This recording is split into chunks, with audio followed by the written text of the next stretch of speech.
안녕하세요. 구렁이 같은 사기꾼을 집안에 들여놓을 뻔했던 60대 남자입니다. 업보는 반드시 돌아온다는 말이 있죠. 언젠간 반드시 자신이 행한 일에 대한 대가를 돌려받는다는 말입니다. 그리고 옛말 틀린 거 하나 없다는 사실을 저는 한 가지 황당한 사건으로 인해 깨닫게 되었어요.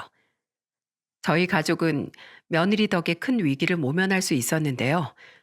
당시의 사건에 대해 지금부터 이야기를 풀어보도록 하겠습니다.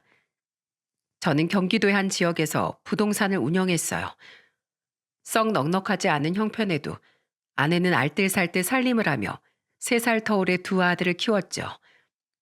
여유롭진 않아도 행복했던 우리 가족에게 어느 날 엄청난 행운이 찾아왔습니다.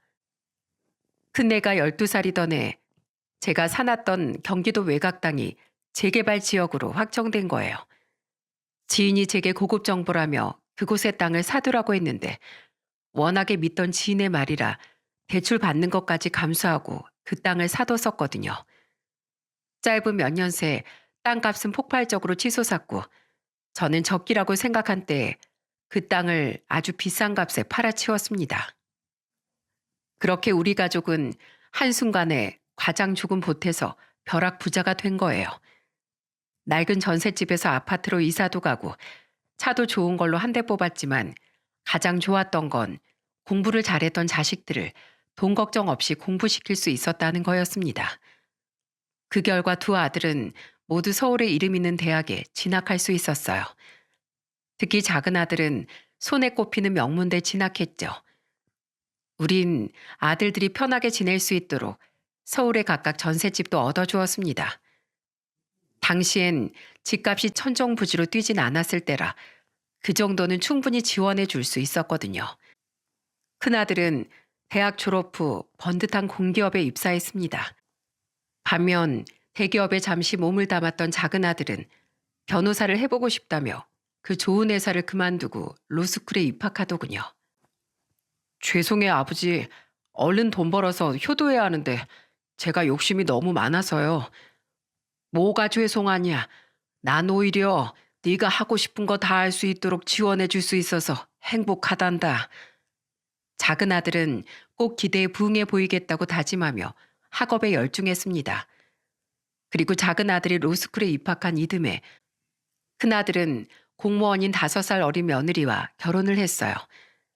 저는 기쁜 마음으로 큰아들에게 예전에 마련해준 전셋집 보증금에 1억을 더 보태주었죠.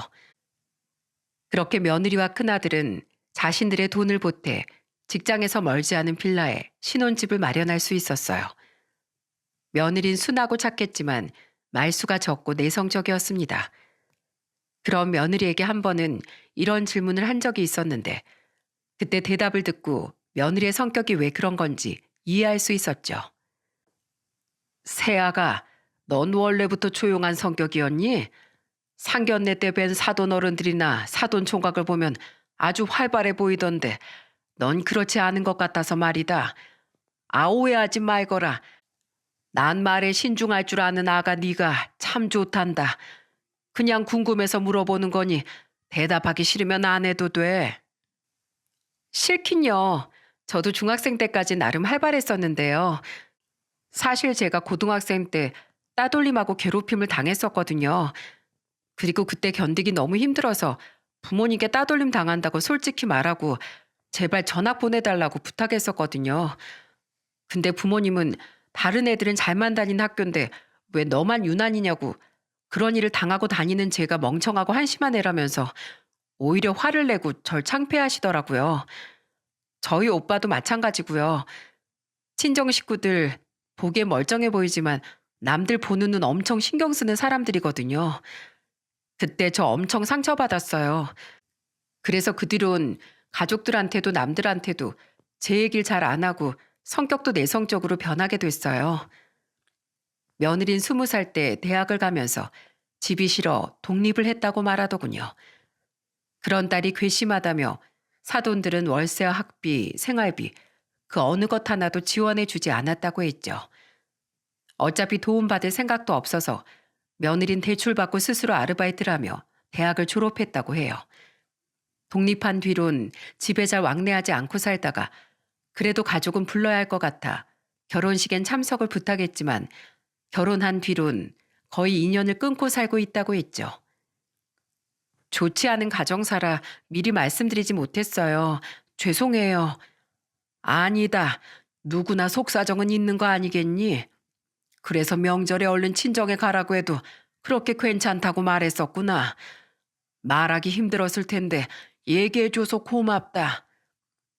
아내와 전 그런 며느리가 안쓰러웠습니다. 며느리의 상처를 부모로서 보듬어주고 싶었어요. 그렇다고 자주 찾아가거나 만나자고 하면 부담스러워할 것 같아 과하지 않은 선에서 우린 며느리를 챙겨주기 위해 노력했죠. 세아가 퇴근했니? 이제 막 하려고요. 근데 무슨 일이세요, 아버님? 내가 늦지 않게 왔구나. 잘 됐다. 내가 마침 너 일하는 곳 근처에서 서울 사는 친구 놈이랑 약속이 있었거든. 근데 지나가다 보니 옷가게 옷이 너무 예쁘지 뭐냐. 네 생각나서 들어가서 물어보니까 요즘 젊은 사람들한테 인기 있는 옷이라고 하기에 하나 사왔다. 나 이것만 주고 갈 테니까 어서 나와봐. 세아가 너 요새 허리가 많이 안 좋다며 나랑 네 시애비가 홈쇼핑 방송을 보는데 마침 허리 마사지기를 팔더라고. 효과가 좋다길래 얼른 주문했다. 너희들 집으로 보냈으니까 요긴하게 써라. 저와 아내는 별 신경 안 쓴 척 이것저것 사다가 품에 안겨만 주고 도망치듯 집에 오기, 며느리를 위한 물건들 택배로 보내기, 또 큰아들만 불러서 며느리가 좋아하는 음식 잔뜩 싸서 보내기 등등 나름대로 열심히 머리를 굴렸습니다. 그러던 어느 날 아내가 보낸 전시회 티켓을 받은 며느리는 전화를 걸어 저와 아내에게 함께 가자더군요. 친구나 아들이랑 가래도 꼭 우리랑 가고 싶다기에 우리 부부는 오랜만에 문화생활을 즐기게 됐어요. 그 뒤 며느리는 꼭 식사를 대접하고 싶다며 우리 한정식 집에 데려갔습니다. 그리곤 그곳에서 펑펑 울며 고마움을 토로하더라고요. 어머님, 아버님, 전시회 티켓 어머님 친구분이 아니라 어머님이 직접 알아보고 사신 거죠? 아니야. 정말 친구가 준 거야? 저 다 알고 있어요. 아버님이 사셨다던 옷. 제 직장 근처에는 없는 메이크업 브랜드더라고요. 저 때문에 직접 옷 사러 돌아다니셨던 거죠? 그리고 저에게 보내주셨던 허리 안마기 홈쇼핑에서 판매된 적도 없었더라고요. 그동안 제가 부담 가질까봐 거짓말까지 하시면서 절 챙겨주셨던 거죠? 혹시 제가 불쌍하셨던 건가요? 아니다, 아니야. 나랑 네 시애민 그냥 네가 딸 같아서 예쁘고 착한 네 상처를 보듬어주고 싶어서 그랬다. 시부모도 결국 부모 아니겠니? 네가 싫다면 앞으로는 안 그러마. 아니 대체 왜 울어? 울지 말거라 아가. 싫다니요. 어떻게 싫을 수가 있겠어요. 너무 죄송하고 감사해서 그러죠. 어머님, 아버님, 저 누군가에게 이렇게 조건 없는 애정받은 거 중학생 때 이후로 남편 말고 처음이에요. 부족하고 모자란 절 질책하지도 않고 이렇게 잘해주셔서 정말 감사드려요. 슬픈 것도 아닌데 왜 자꾸 이렇게 눈물이 나는지 저도 모르겠어요. 애가 마음이 이렇게 여려서 앞으로 이 험한 세상 어떻게 살아가려고 해. 에휴, 나까지 눈물이 다 나는구나. 울지 마. 다 괜찮어. 앞으로 내겐 행복한 일만 가득할 거야. 나랑 네 시아버지가 그렇게 될 수 있도록 꼭 도와주마. 아내는 며느리를 안고 달래주었습니다. 그날 그 비싸고 맛있는 한정식을 우린 눈물 맛 반, 콧물 맛 반으로 먹었어요. 하지만 그 어떤 식사보다 값지고 소중한 한 끼였죠. 그때부터 우리와 며느리의 관계는 굉장히 가까워졌습니다. 며느리는 혼자서도 종종 저희 찾아와 저녁을 먹고 돌아갔고 먼저 전화해 영화를 보러 가자느니 쇼핑을 하러 가자느니 등등 정과는 완전히 다른 사람처럼 굴었어요. 셋이서 영화 보러 갔다가 맥주도 한 잔 마신 날 술이 약한 며느리는 볼이 벌개진 채로 헤헤 웃으며 이렇게 말하더라고요. 저는요 우리 남편도 너무 좋은데요. 어머님, 아버님이 마치 제 진짜 부모님 같아요. 또 제일 친한 친구 같기도 하고요. 저희 남편이 요즘 자기 야근하는 날이나 주말 출근하는 날마다 두 분께 쌩하니 달려가냐면서 자기도 좀 챙겨달라고 질투까지 한다니까요. 며느리 주제에 건방지다고 생각하시는 거 아니죠? 가끔 미워도 좀 봐주세요. 두 분께 미움받으면 저 정말 너무 슬플 것 같거든요. 사랑합니다. 어머님, 아버님. 믿긴 아들놈들만 보다가 착하고 다정한 널 만나서 나랑 집사람은 늘 고마워하고 있어. 우리도 널 딸 이상으로 생각한단다. 그러니 우리한테는 아무 걱정 말고 어리광도 투정도 마음껏 부려도 돼. 우린 항상 네 편이야. 날이 갈수록 밝고 활기찬 본래의 모습을 되찾는 며느리를 보니 마음이 따뜻해졌습니다. 며느리는 부디 오래오래 건강하게 자신과 함께 해줘야 한다며 아내의 팔짱을 끼고 애교를 부렸죠. 하지만 세월을 무시할 수는 없는 법. 작은 아들이 로스쿨을 졸업하고 첫 변호사 시험에 떨어졌던 해 평소에도 혈압이 높았던 아내는 그만 고혈압으로 쓰러지고 말았어요.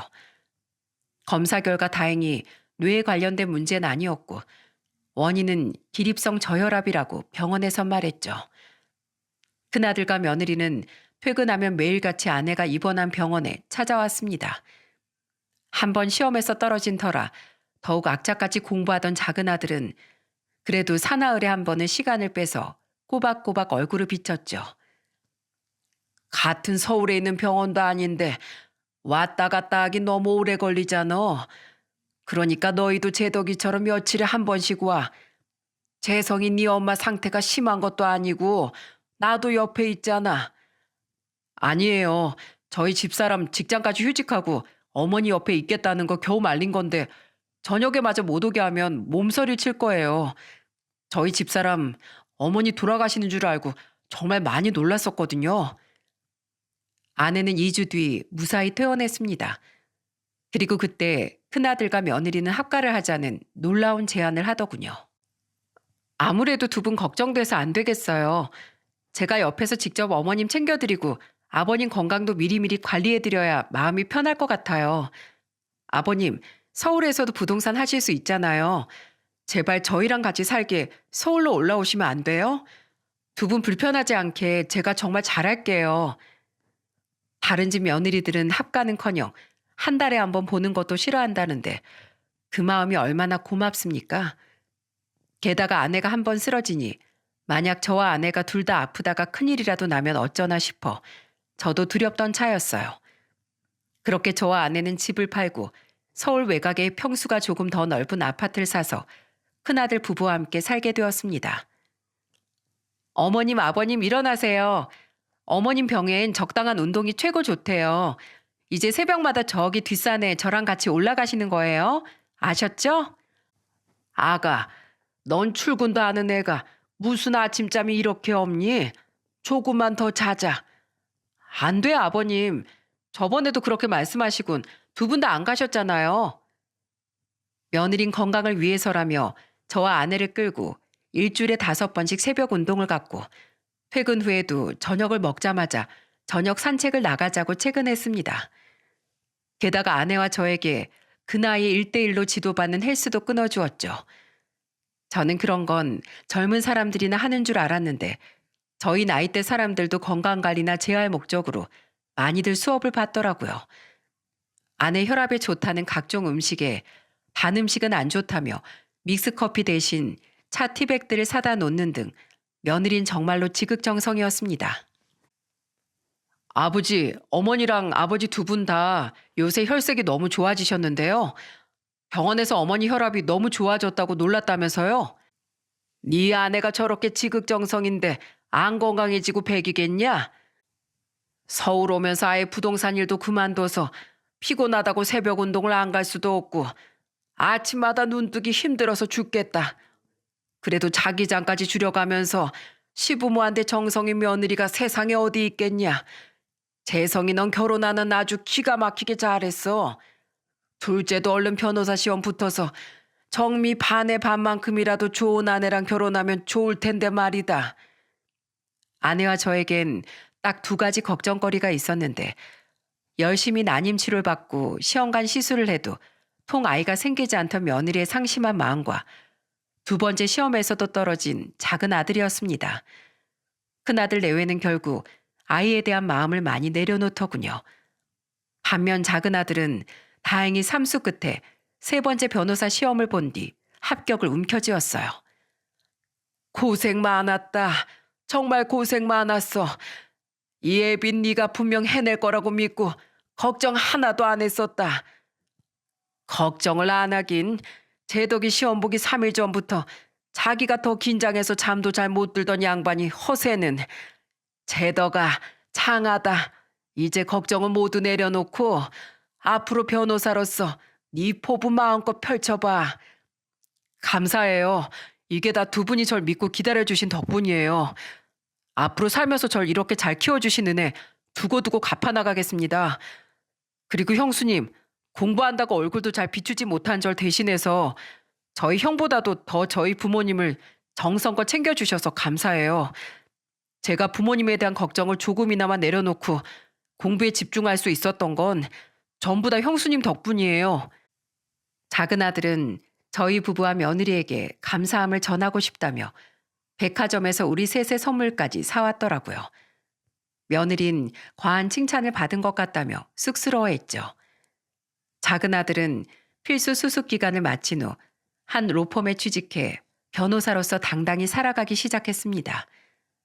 그리고 그 이듬해 자신도 이젠 안정을 찾고 싶다며 결혼을 선언하더군요. 아내와 전 기쁜 마음에 이것저것 물었죠. 몇 살인데? 뭐 하는 아가씨야? 부모님은 뭘 하시고? 하나씩 물어보세요, 아버지. 나이는 저보다 2살 어려요. 그러고 보니 형수님이랑 동갑이네요. 여자친구 어머님은 일찍 돌아가셨는데 아버님이 미국으로 건너가 병원을 운영하면서 사랑으로 외동딸인 자기를 키워주셨다고 하더라고요. 그래서 중학생 때부터 미국에서 살다가 거기서 미대까지 나왔는데 한국이 그리워서 혼자 한국에 들어왔다더라고요. 요즘엔 한국에서 전시회를 열겠다고 아주 열심히 그림만 그리고 있어요. 병원 운영하시는 거면 병원장이란 소리잖아. 들어보니 돈 많은 집안 아가씨 같은데 그럼 화가인 거니? 그 댁 부치는 뵌 적 있고? 미국에서 대학 친구들끼리 몇 번 전시회를 열긴 했는데 제대로 된 데뷔는 아직 못했나 봐요. 근데 아버지 말씀처럼 아버님이 부유하셔서 아직 돈벌이는 크게 관심이 없는 것 같아요. 돈이야 뭐 저도 잘 벌고 있으니 크게 신경 안 써요. 여자친구 아버님은 최근 한국에 들어오셨을 때 한번 인사드린 적이 있는데 젊은 사람들끼리 작게 시작해보는 게 앞으로 인생을 사는데 큰 도움이 될 거라면서 처음엔 아버님 도움 없이 시작해보라고 하시더라고요. 나중에 가서 힘들면 언제든 그때 도움 주시겠다면서요. 여자친구는 아빠가 결혼할 때 지원을 안 해주실 줄은 몰랐다며 저한테 미안해했는데 전 오히려 그런 아버님이 지혜로운 분인 것 같아서 오히려 좋았어요. 작은 아들은 수습으로 일한 지 얼마 안 됐던 때 접촉사고로 인해 예비 며느리를 만난 후 1년간 교제했다고 말했습니다. 당시 골목길에서 운전하던 아들은 코너에서 갑자기 걸어 나온 예비 며느리를 미처 못 보고 살짝 들이받았었다고 해요. 다행히 크게 다친 건 아닌 것 같았는데 혹시 모르니까 꼭 병원에 가보라고 제가 명함을 줬었거든요. 허리를 조금 다쳐서 여자친구는 한동안 병원을 다녔는데 저한테 합의금을 요구하거나 하는 행동은 일절 없고 딱 치료비만 받더라고요. 게다가 피해자는 자긴데 자꾸만 제 몸을 걱정해주는 모습을 보고 호감이 갔어요. 근데 여자친구가 먼저 저한테 저녁을 먹자길래 이때다 싶어서 냉큼 수락했던 게 이렇게 인연이 된 거예요. 제 여자친구 부유하게 자랐어도 불필요한 사치도 잘 안 하고 생각이 똑바로 바뀐 좋은 사람이에요. 한국에 와선 아버님이 보내주신 생활비에서 일부를 떼서 매달 보육원에 후원도 하고 있대요. 참 선하고 좋은 여자죠? 아들에게 들어보니 좋은 아이인 것 같더군요. 그런 아이를 며느리감으로 반대할 이유가 뭐가 있었겠습니까? 저와 아내는 흔쾌히 인사를 시키러 오라고 했죠. 그렇게 몇 주 뒤 아내와 저는 고급 한정식 집에서 예비 며느리를 만나게 되었습니다. 잘 다녀오세요, 어머님, 아버님. 식사 마치고 집에 와서 다 같이 커피 드실 거라고 했죠? 저희도 결혼식 끝나면 곧장 집으로 올게요. 죄송해요. 몇 주 전부터 미리 약속 잡힌 날인데 하필 저번 주에 부장님이 갑자기 아드님 결혼식 청첩장을 주셔가지고요. 저랑 아내 결혼할 때 부장님이 사모님까지 모시고 와서 축의금도 50만 원이나 해주셔가지고 저희 둘 다 안 가볼 수가 없네요. 비록 식사에는 함께하지 못했지만 아들과 며느리도 잠시 뒤 집에서 보면 분명 예비 며느리를 좋아할 거라고 생각했습니다. 처음 본 예비 며느리는 말 그대로 정말 참한 아가씨였거든요. 웃는 것도 말하는 것도 사근사근하고 어른의 말을 경청하며 자신의 의견은 확실히 하지만 부드럽게 말할 줄도 아는 모습에 참 잘 배운 아가씨구나 싶은 교양이 느껴졌죠. 전 엄마가 안 계셔서서 결혼하면 어머님 아버님 모시고 살고 싶었는데 이미 큰아드님하고 살고 계시다면서요. 너무 아쉬워요. 그래도 저 제 예비 형님께 지지 않는 좋은 며느리가 될게요. 그러니까 저도 많이 예뻐해 주셔야 돼요. 그럼 그리고 우리가 예뻐하는 게 뭐가 중요하니? 제덕이랑 너랑만 잘 살면 되지. 우리 식구가 되기로 결심해줘서 정말 고맙구나. 아니에요, 어머님. 전 예쁨 받는 며느리가 원래 꿈이었는데요, 뭘. 두 분처럼 좋은 분들 며느리가 되게 해주셔서 오히려 제가 더 감사하죠. 앞으로 잘 부탁드립니다, 어머님, 아버님. 제 형님 되실 분도 얼른 만나 뵙고 싶어요. 그렇게 좋은 분이시라니 저 너무너무 기대돼요. 말을 저렇게 하는데 어떻게 아내와 제가 마음에 들어하지 않을 수 있었겠어요? 저는 비록 사돈어른 되실 분은 지원을 않으신다고 들었지만 큰아들 때처럼 작은 아들에게도 똑같은 금액 정도는 지원해 주고 싶다고 말했습니다. 예비 며느리는 감사하다며 자신도 빨리 화가로 성공해 작은 아들에게 보탬이 되고 싶다고 말했죠. 화기애애한 분위기로 식사를 마친 뒤 우린 티타임을 위해 다 같이 집으로 돌아왔습니다. 잠시 뒤 무슨 일이 일어날진 상상도 못한 채 우린 웃는 얼굴로 다과를 하며 아직 오지 않은 큰아들 내외를 기다렸어요. 그리고 큰아들 내외가 집으로 돌아온 순간 상상도 못했던 예비 며느리의 추악한 정체가 밝혀지고 말았습니다. 저희 왔어요. 좀 늦었죠? 차가 너무 막히더라고요. 괜찮다. 인사하거라 아가. 여긴 제덕이랑 결혼할 아가씨다. 안녕하세요 형님. 형님이라고 미리 불러도 되죠? 전 김상아라고 합니다. 앞으로 잘 부탁드려요. 아, 네. 반가워요. 저는 서정미라고. 너? 늦어서 죄송하다며 다급히 외투를 벗어 방에 대충 넣고 허둥지둥 나오던 며느리는 예비 며느리 얼굴도 제대로 보지 못하고 대답하다 뒤늦게 고개를 들더군요. 그리고 예비 며느리 얼굴을 똑바로 마주한 순간 며느린 경악을 하며 말까지 더듬었어요. 반응을 보니 아는 사람인가 싶어 저는 예비 며느리를 바라봤는데 둘이 무슨 사이인 건지 그의 얼굴 또한 사색이 되었더라고요. 둘이 아는 사이니?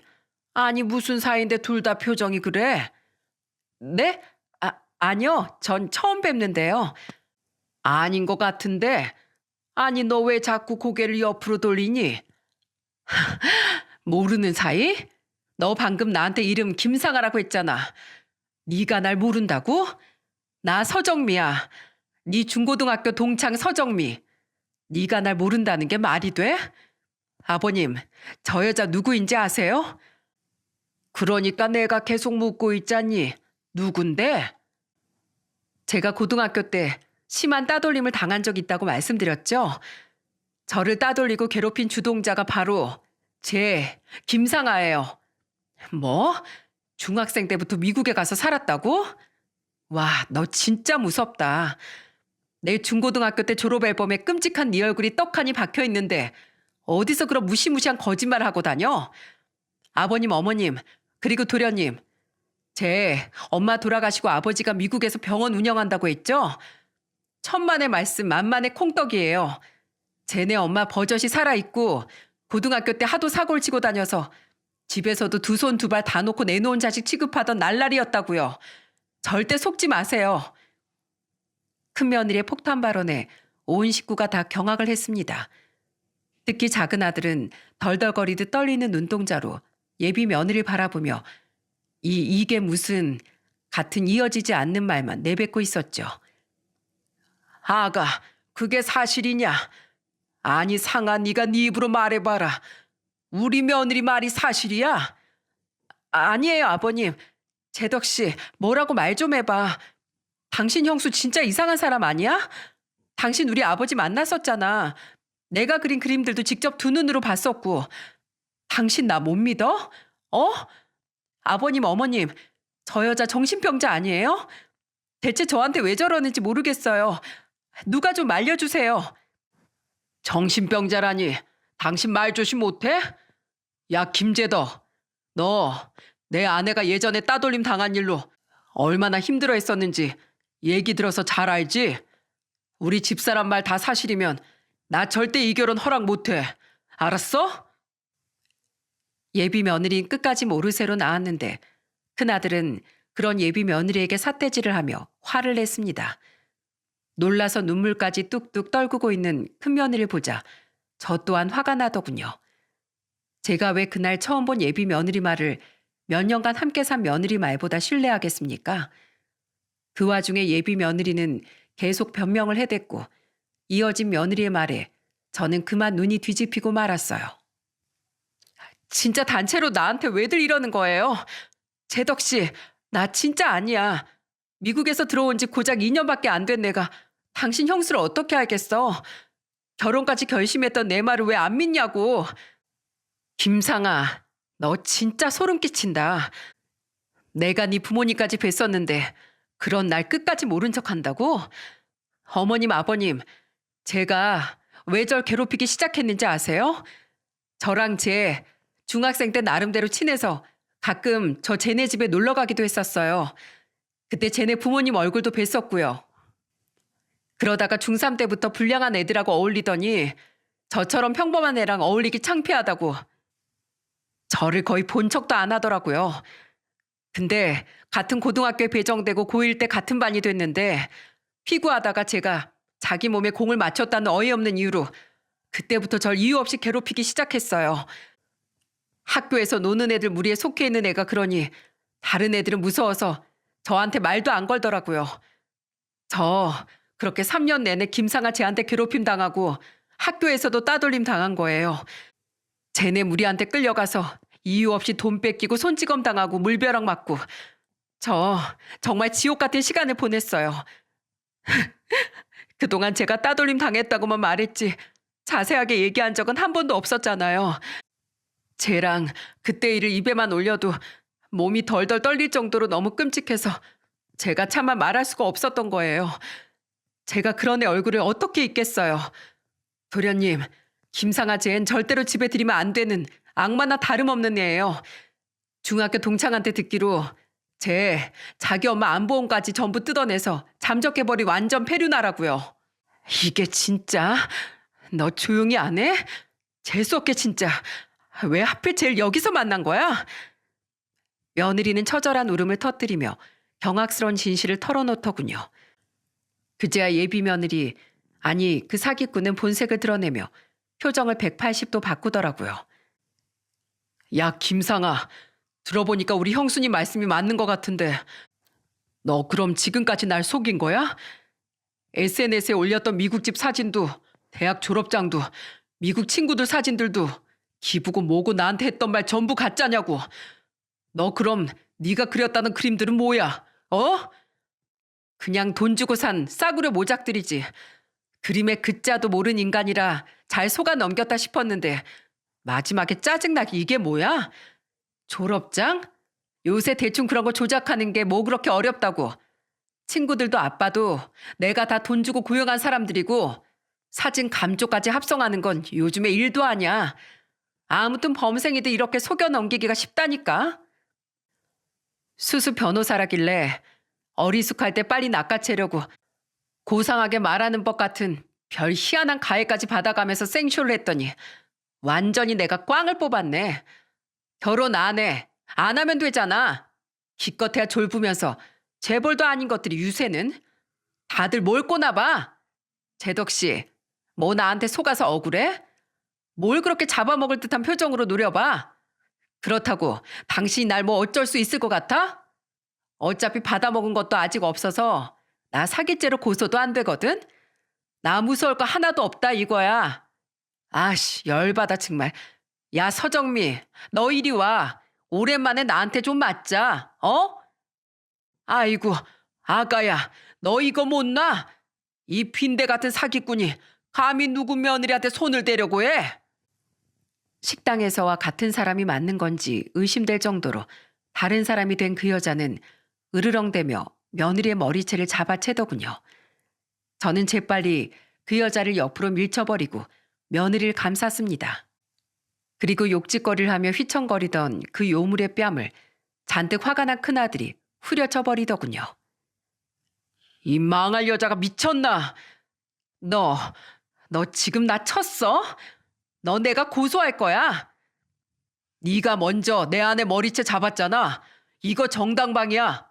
내 아내 가슴에 피멍들게 한 버러지가 누구였나 했더니 바로 너였구나. 언젠간 반드시 한번 만나서 딱이라도 한 대 날려주고 싶었는데 나 오늘 소원 성취했다. 너 앞으로 내 눈에 한 번만 더 띄잖아? 내 인생 걸고 너 아주 짓뭉개 줄 거야. 네가 내 아내한테 한 짓거린 비교도 안 될 정도로 잔인하게 복수해 줄 거라고. 너 무서울 거 하나도 없다고 했지? 다시 나타나면 죽을 때까지 벗어날 수 없는 공포가 뭔지 내가 똑똑히 보여줄게. 나 한다면 하는 사람이거든. 그러니까 당장 내 아내 앞에서 무릎 꿇고 용서 빌고 두 번 다시 우리 앞에 나타나지 마. 큰아들의 으름장에 흠칫했지만 그 여자는 턱을 치켜들며 배째라 식으로 나오더군요. 이제 현실을 받아들였는지 막힌 말문이 트인 작은 아들은 하마터면 자기 아내가 될 뻔했던 그 여자에게 험악한 표정으로 소리쳤습니다. 당장 우리 형수님한테 사과 안 해? 내가 살다 이런 꽃뱀한테 걸릴 줄이야. 야, 김상아, 너 우리 형수님한테 잊지 못할 상처 준 거, 그리고 날 단단히 호구로 봤던 거 내가 톡톡히 후회하게 해줄 거야. 알았어? 입에 올리기도 끔찍한 악마야. 네, 그러시던가요. 아유, 무서워라. 어디 한번 해봐, 이 멍청한 변호사야. 이 쓰레기 같은 기집애, 이거나 받아라. 그 여자는 콧방귀를 뀌곤 몸을 돌려 현관으로 향하더군요. 그런데 그때 갑자기 제 아내가 뒤에서 괴성을 지르며 달려오더라고요. 그리곤 그 여자에게 냅다 대야에 든 얼음물을 끼얹어 버렸죠. 어쩐지 조용하다 했더니 아내는 언제 대야에 얼음까지 담아서 물을 퍼왔던 거예요.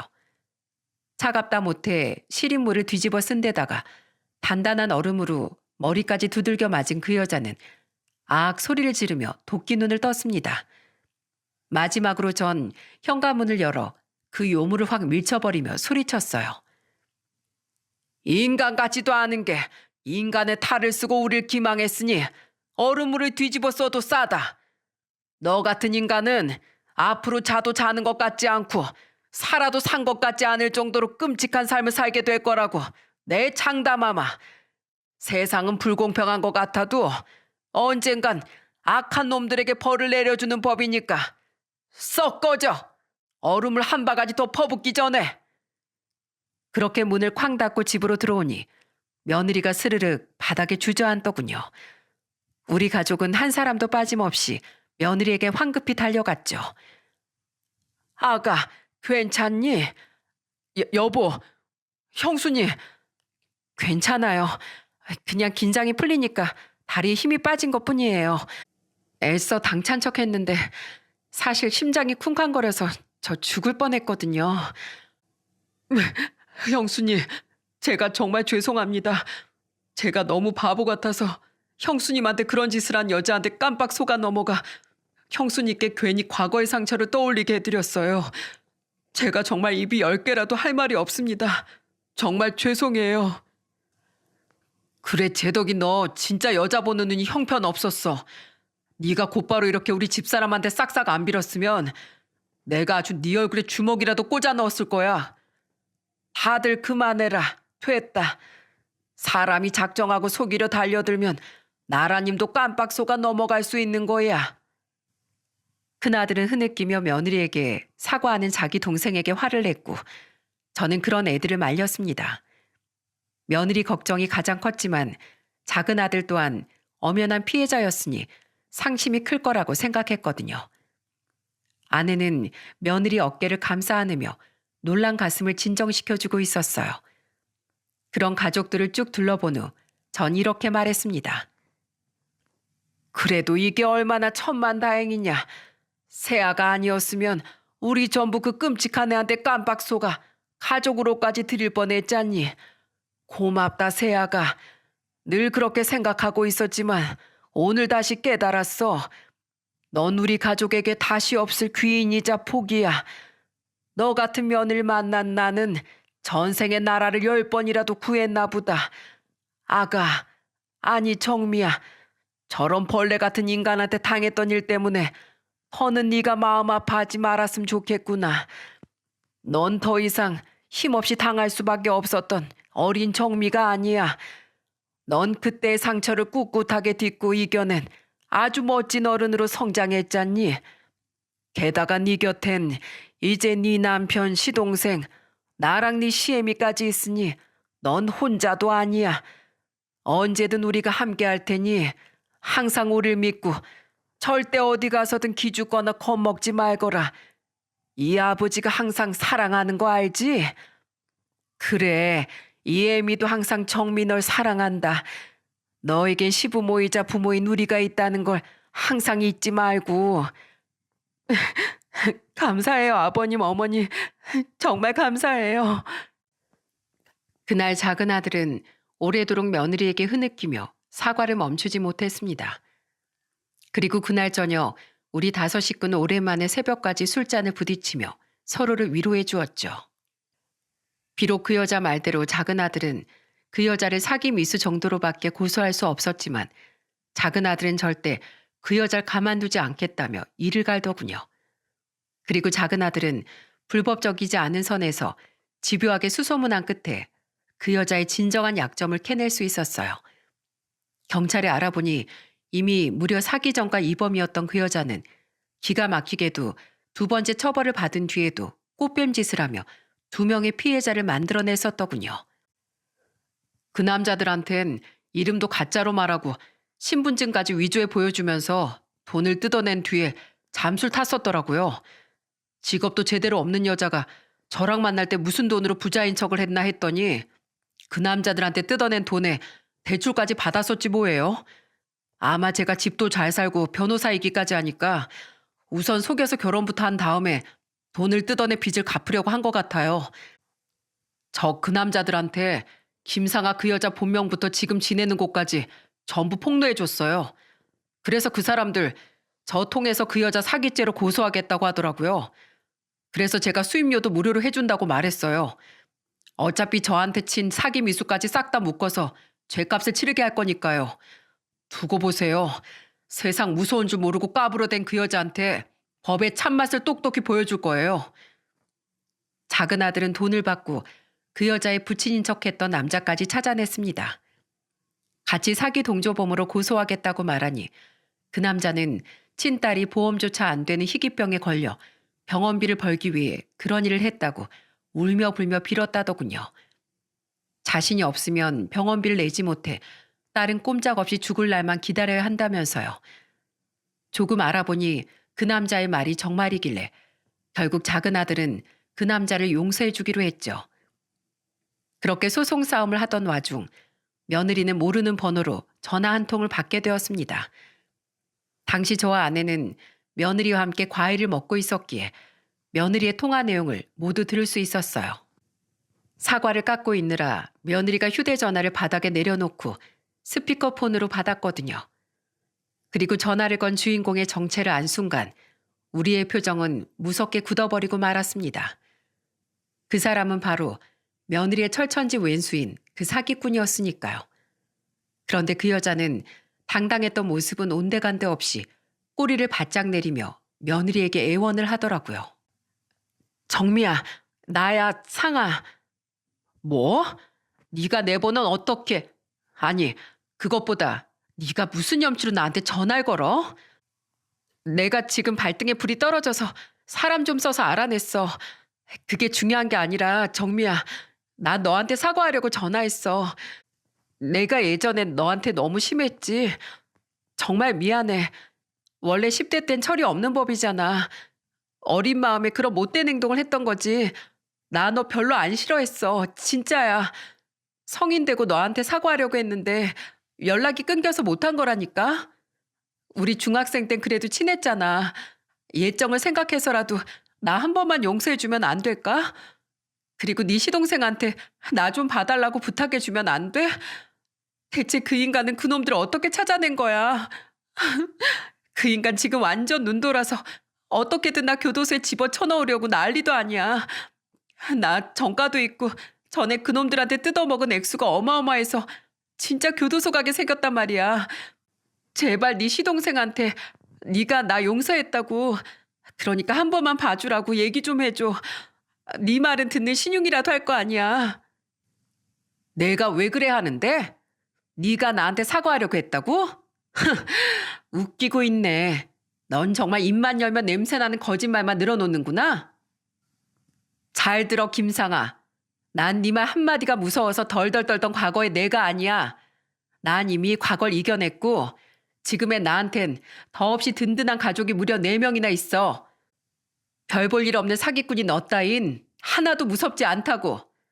난 널 용서해 줄 생각 따윈 코딱지만큼도 없고, 그러니까 도련님한테 널 봐달라고 부탁할 생각은 그 반의 반만큼도 없어. 그러니까 헛물 켜지 말고 네가 저지른 죄값 얌전히 받도록 해. 사회에 해만 끼치는 너 같은 해충은 차라리 교도소에 들어가는 편이 세상을 위해서도 훨씬 좋을 테니까.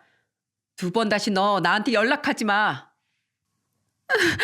정미야, 제발 끊지 마. 정미야. 애타게 며느리 불러대는 그 여자의 목소리를 무시한 채 저는 며느리보다 먼저 통화 종료 버튼을 눌러버렸습니다. 며느리는 거친 숨을 후하고 몰아쉬더니 저와 아내에게 자기 안 떨고 잘 말했냐고 묻더군요. 힘들게 낸 며느리의 용기가 가상하고 기특해 저와 아내는 며느리를 안아주며 우리 딸 장하다고 몇 번이고 말해주었죠. 그 뒤 결국 그 여자는 실형을 받고 교도소에 수감되었습니다. 지은 죄가 많았어도 꼴의 교도소 신세는 죽기보다 지기 싫었는지 실형이 선고되자마자 그 자리에서 애처럼 엉엉 울음을 터뜨렸다고 하더라고요. 참으로 한심하고 이기적인 인간이 아닐 수 없었습니다. 한바탕 그렇게 소동이 일어난 뒤 1년이 지난 지금 우린 전과 같은 평화를 되찾고 즐겁게 살고 있어요. 변호사로서 인정받고 있어 요즘 눈코 뜰 새 없이 바쁜 작은 아들은 지난 설날 때 오랜만에 집에 와 이런 말을 하더라고요. 형수님, 전 아무래도 걱정되는데 형수님은 안 불안하세요? 그 여자 언젠간 교도소에서 나올 텐데 괜히 앙심 품고 형수님 또 찾아올까 봐 저 너무 걱정돼요. 그러지 말고 제가 말씀드린 대로 이사 가시면 안 돼요? 어머님, 아버님이나 남편이 아직 말 안 했어요? 우리 여기서 먼 동네에 있는 아파트 계약했어요. 3개월 뒤에 이사 가려고요. 누가 제 주소 열람해 볼 수 없게 조치도 취하고 직장에 다른 곳으로 발령 내달라고 신청도 해놔서 괜찮을 거예요. 그렇게 해서도 찾아오면 이번엔 제가 머리끄댕이를 다 뜯어놓죠 뭐. 저보다 마르고 키도 작은 그런 애 이젠 안 무서워요. 게다가 제겐 누구보다 든든한 가족들도 함께잖아요. 정말요? 아휴, 그렇다면 그나마 걱정이 조금 덜어지네요. 그래도 늘 조심하셔야 돼요. 아셨죠? 그건 그렇고 저 드릴 말씀이 있는데요. 드릴 말씀? 아이 뭔데? 너 설마 또 결혼한다고 우리한테 선언하는 건 아니지? 난 아직도 그때 일만 생각하면 심장이 벌렁거린다. 아이 무슨 그런 끔찍한 말씀을 하세요, 아버지. 저 당분간은 결혼 생각 없어요. 아버지만큼 저도 아직 사람이 무섭단 말이죠. 전 앞으로 약자들 편에 서서 변호하는 일에만 당분간 몰두하면서 살 거예요. 그런 얘기 하려던 게 아니고 형수님, 넉 달 뒤에 형수님 출산하고 산후조리원 가실 거잖아요. 그 비용은 꼭 제가 대드리고 싶어서요. 그동안 제가 비싼 선물 사드리려고 해도 쓸 일 없다고 거절하셔서 제가 꼭 뭐 하나 해드리고 싶다고 벼르고 있었거든요. 제가 진짜 좋은 산후조리원으로 알아봐서 예약해드릴게요. 이건 형수님을 위한 일이기도 하지만 곧 태어날 조카랑 우리 가족 모두를 위한 일이기도 하니까 절대 거절하시면 안 돼요. 아셨죠? 형수님 덕에 우리 어머니 건강도 정말 많이 좋아지시고 아버진 저보다도 건강하게 펄펄 뛰어다니시잖아요. 산후조리 제대로 못 받아서 형수님 건강에 이상이라도 생기면 그건 곧 우리 가족 모두의 불행이라니까요. 작은 아들의 말에 과찬이라며 며느리는 볼을 붉혔습니다. 저희 부부와 큰아들은 한 번쯤은 그런 선물 받아도 된다며 며느리에게 이번엔 거절하지 말라고 웃으며 말했죠. 네, 저희 며느리 고맙게도 작년에 드디어 임신에 성공했습니다. 그것도 시험관 시술도 아닌 자연 임신으로 말입니다. 사람이 착하게 살면 하늘에서 복을 내려준다더니 그 말이 딱 맞는 것 같지 않나요? 며느린 저번 달에 휴직을 했습니다. 괜히 무리하다가 어렵게 찾아온 아이를 절대 잃을 수 없다며 말이죠. 그래도 부모이니 며느리는 임신했다는 소식을 사부인에게 전했다는데 2년 끊고 산 딸 소식 따윈 반갑지도 않고 궁금하지도 않다던 사부인의 말에 며느리는 완전히 친정과 인연을 끊기로 결심했다고 해요. 어차피 무슨 기대를 한 건 아니었다고 오히려 이제 마음 편히 친정 식구들을 영영 끊어낼 수 있겠다는 며느리가 안쓰러워 저는 가만히 손을 잡아주었습니다. 저는 깊은 아픔을 안고 살아가는 며느리를 앞으로 며느리로서 그리고 딸로서 평생 보듬어주며 살아갈 겁니다. 그리고 오매불만 기다리고 있는 손주가 태어나면 늘 며느리에 대한 칭찬을 해줄 겁니다. 너희 엄마는 세상에서 가장 선하고 내면이 단단한 사람이니 늘 엄마에 대한 존경심을 가지고 살아가라고 말이에요. 여러분, 제가 사연을 보내게 된 이유는 아무리 감쪽같이 속이려고 해도 과거의 잘못은 언젠가 수면 위로 반드시 드러난다는 말을 하고 싶어서입니다. 낱말은 새가 듣고 반말은 쥐가 듣는 법이고 두 손으로 하늘을 가려보려고 해도 소용없는 것처럼 세상 사람 모두를 감쪽같이 속여 넘겼다고 한들 하늘의 정의로운 눈을 피할 수는 없는 법이니까요. 마치 제 며느리를 괴롭히고 다른 이들에게 막대한 피해를 입혔던 그 몹쓸 여자처럼 말이죠. 그러니 우린 늘 애초에 죄를 지을 생각조차 말고 정직하고 선하게 살아가도록 함께 노력해봐요. 그렇게 살다 보면 언젠간 하늘이 주는 작은 보상을 받을 수 있는 날이 오지 않을까요? 그럼 전 저희 며느리 같은 세상의 모든 피해자들을 응원하며 이만 사연을 마치겠습니다. 감사합니다.